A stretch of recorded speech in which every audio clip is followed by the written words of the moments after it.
canal so that the water doesn't seep in, and we created some kind of, we decided at that spot, the work itself was done later, and we gave the sanction, and the endowment came.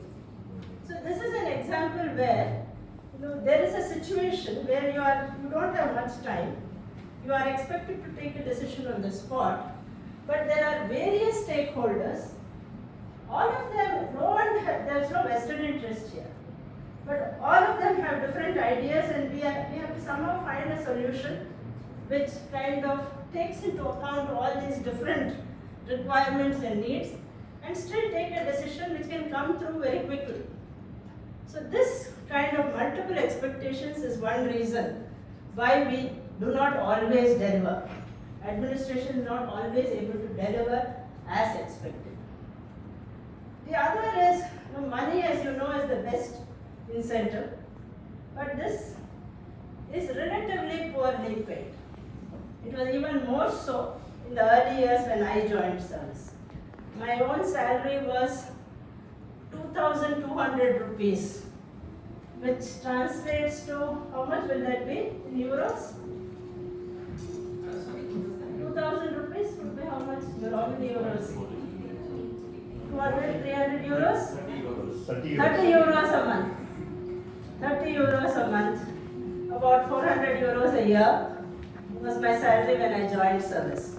Today it is a little better, but you are having a lot of power, authority and responsibility vested with a service, with an individual hardly out of school, and they are expected to take these decisions without,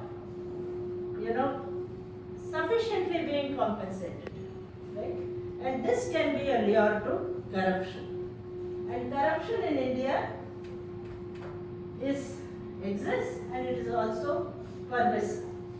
Right? But it is not always corruption in the narrow bribe-taking sense.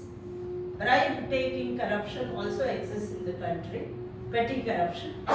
But what is more dangerous is an intellectual corruption where officers do not have the courage to do the right thing.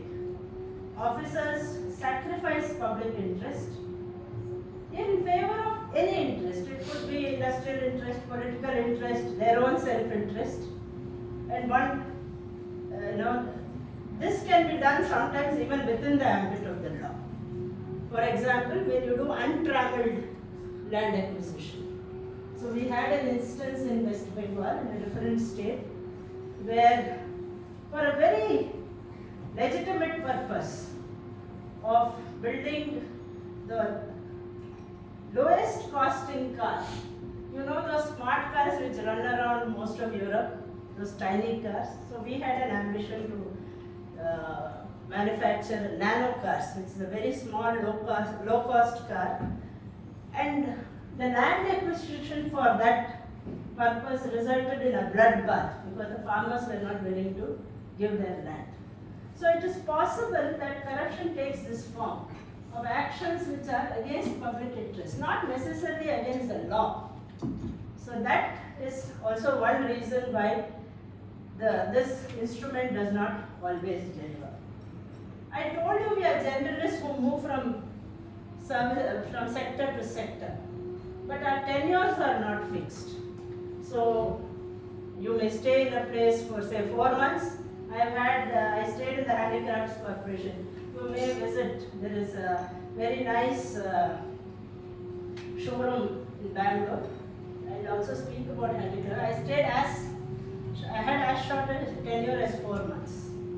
Okay, so your tenures are very largely dependent on your rapport with your minister, your ability to get along with the other stakeholders, and if you are lucky, you don't get into any controversy.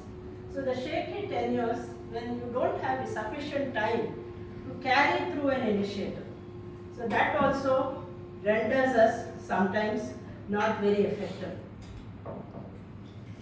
Political interference is also often quoted in India as the reason why we don't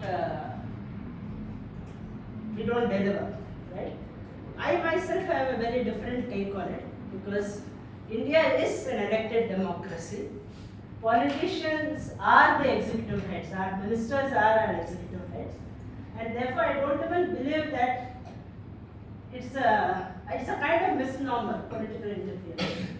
The politicians lead, they are expected to lead.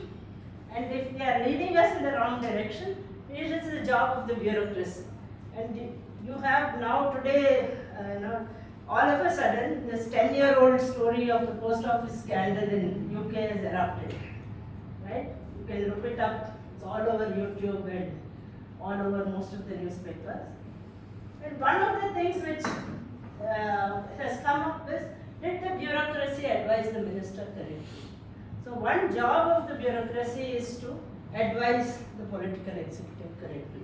So political interference, I have put it there with a question mark because I myself have a different take on it. And the other is over scrutiny.